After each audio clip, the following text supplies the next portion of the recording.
Hello, everyone, and welcome back. This is going to be another lesson for the GED Social Studies. In this lesson, we're just going to do a very brief summary over different types of governments, and we are also going to discuss our United States' government, and we're going to talk about some of the important people in our government. So let's get started. So the government, types of modern and historical governments.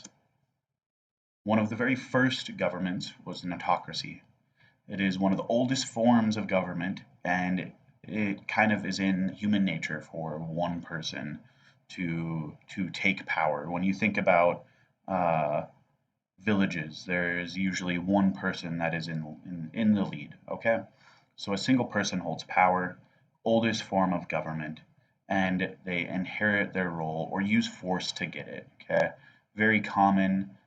We saw this in like prior to the oh man, the 12th century, rolling into the 15th, 16th monarchies, uh, even moving forward, Napoleon, uh, some other really interesting historical characters, but they either inherit their role or use force to get it. Typically, monarchs, it is the inheritance, okay? The inheritance of what is called divine right or divine blood.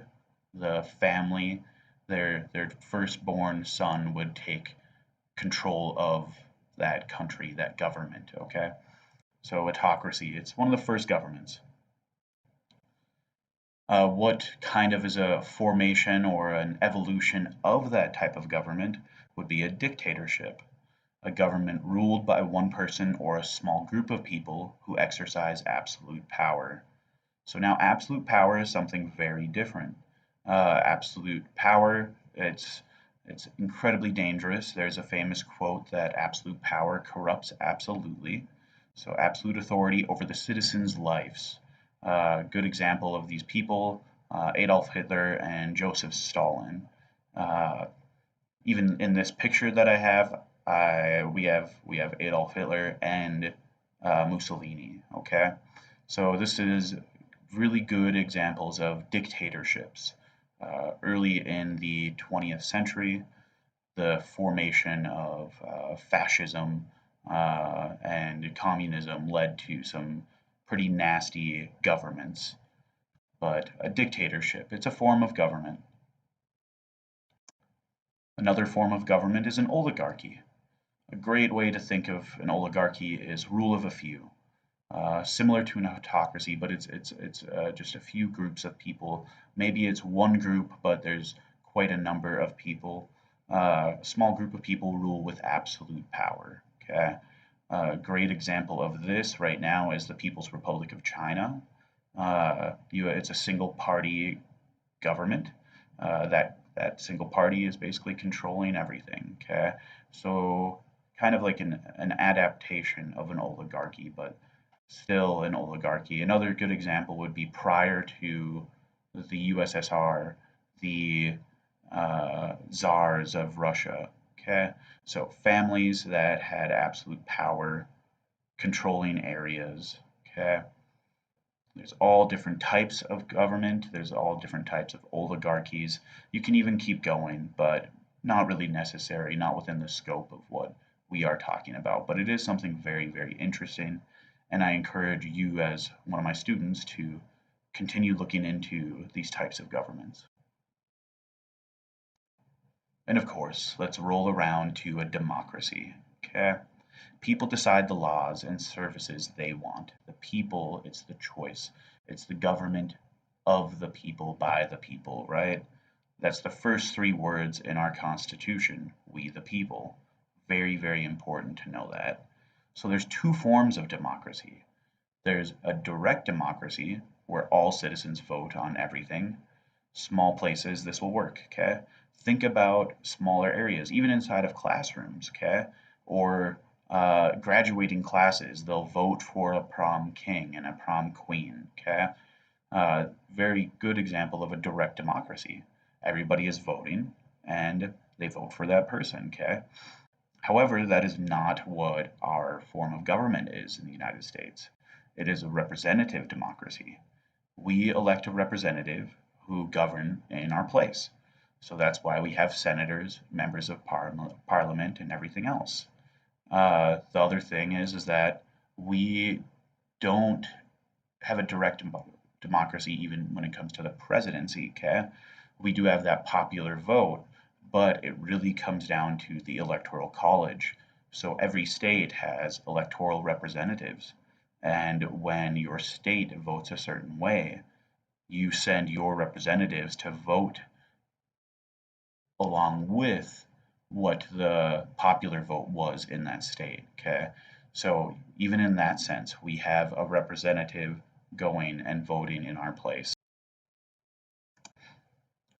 Now, moving on to the American democracy, even more so, what is the American democracy? One of our fundamental things with our American democracy is the Constitution, constitutional democracy. Historically, we have always liked things in writing. Okay, uh, even the Mayflower Compact. It's not written down here, but what it was an agreement written down on how people were going to behave, what was going to take place in this new land. We wanted things in writing so we can always refer back to them. That's not something that's found all over the world. In fact, over in the United Kingdom, there is a lot of laws, or old laws, I better say, that aren't written down. Okay, so it is an American idea having everything down in writing. Okay, we really, really like our contracts. So important documents that had influence over the American democracy, the Declaration of Independence, okay, July 4th, 1776, the Virginia Declaration of Rights, June of 1776. I just want to make a note there. Take a look at that. The Virginia Declaration of Rights happened a month before the Declaration of Independence. So Virginia as a state was ready for some level of separation prior to the total Declaration of Independence. And then, of course, one of the most historically important documents was the Magna Carta, written in 1215. Uh, then we have the U.S. Constitution of 1787. Now, I really want you to take notes on those dates, okay? The Declaration of Independence and the United States Constitution. You need to know those two dates. If your adult education center requires that you take a civics test, then you need to know, hey, when was the Declaration of Independence and when was the Constitution, okay?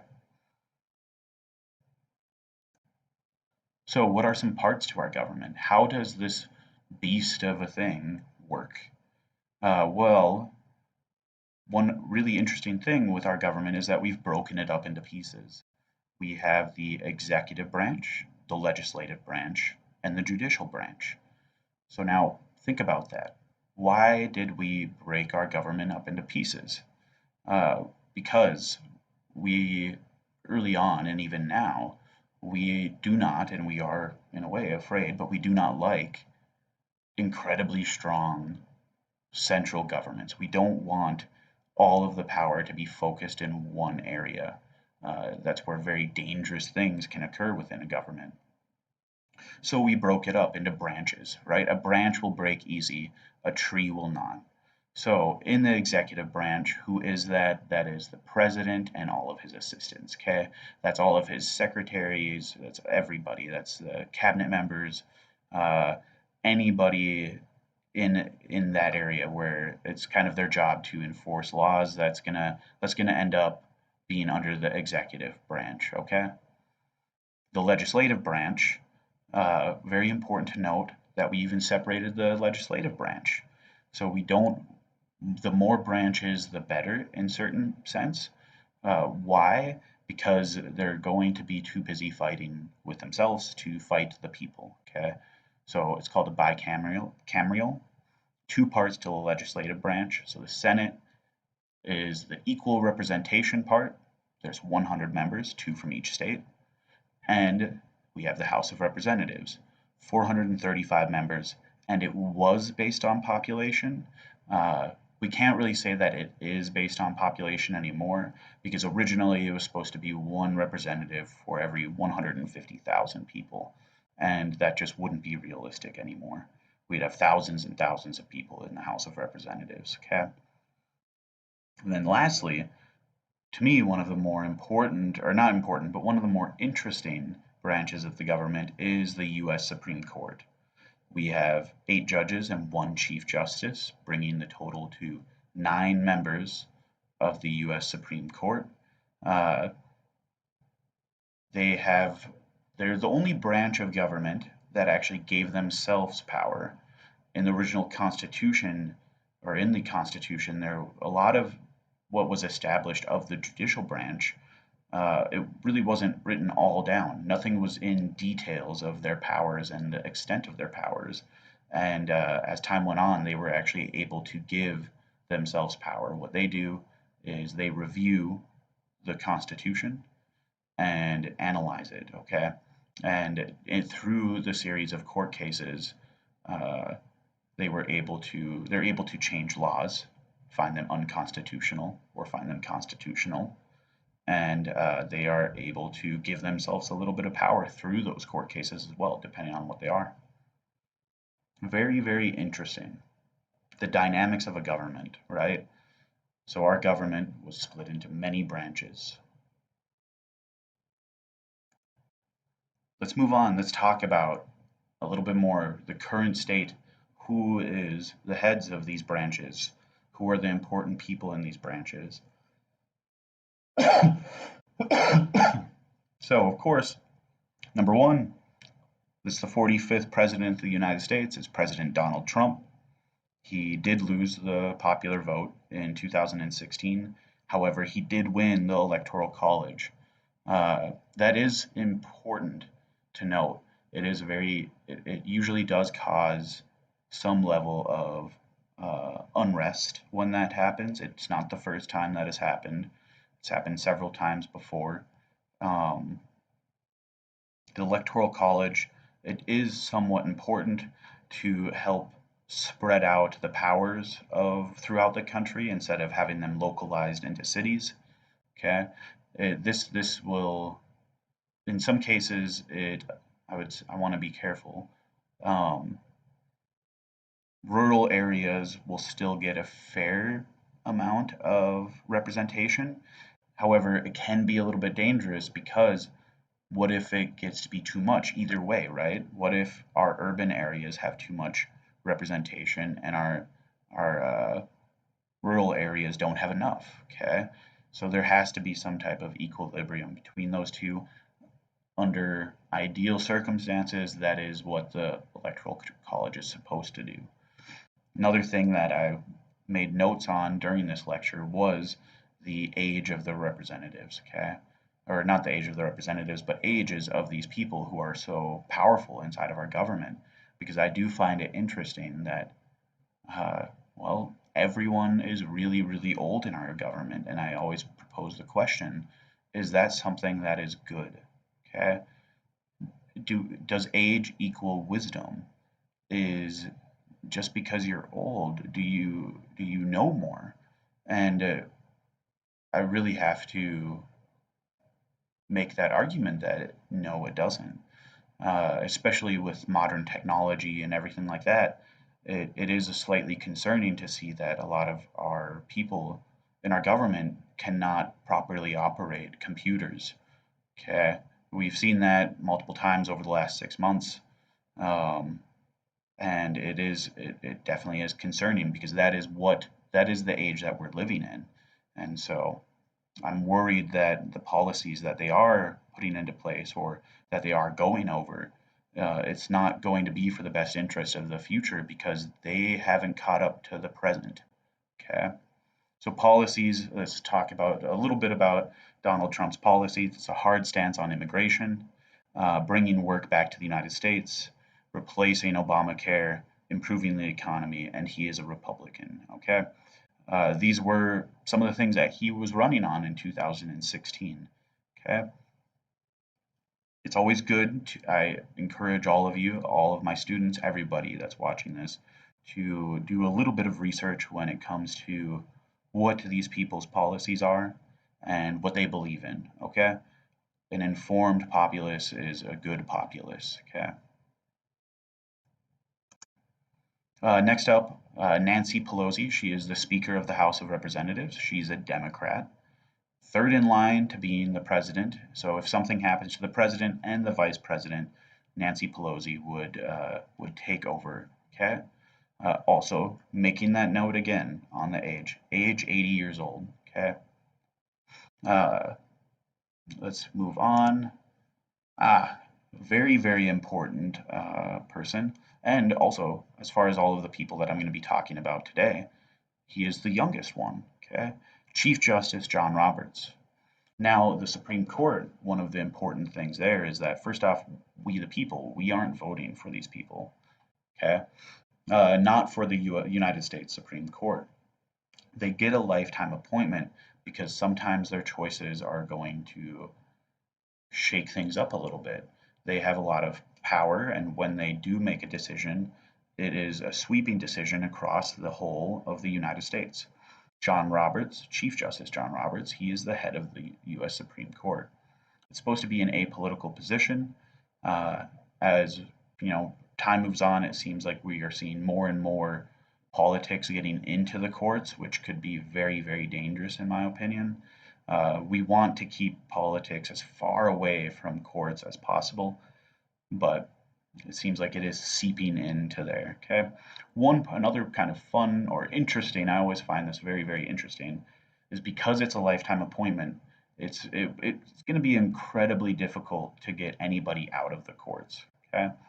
Uh, and once they're appointed, if they feel like changing their entire position or their entire political view, since politics is seeping in, if they feel like changing their entire political position, tough luck on those people that appointed him. Okay, that happened under the Nixon administration. Okay, like they appointed a judge to the Supreme Court, and most of his views were very different after he was appointed than prior to when he was appointed. Okay, and that's okay. It allows for diversity. It allows for change to occur within our court systems and thus spreading out into our country.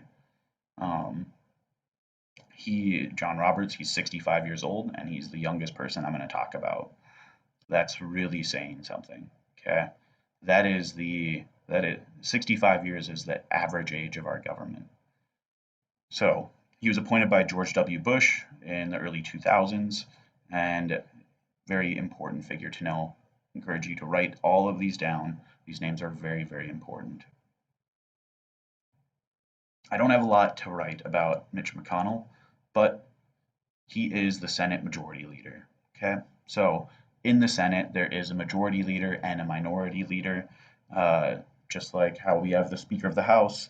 Like all of these people are the heads of their positions or of their branches. So Senate Majority Leader Mitch McConnell, he is a Republican. His age is 78 years old. Okay, so I think this might be my last slide. I'll leave you with this. I hope you took something away from this. I will have a quiz on these things in my Moodle class. And if you liked the video, make sure you hit the like button and leave a comment. Or if you have any questions, or if you want to have a discussion about any of this, just leave a comment and I'll get back to you. All right. Thank you.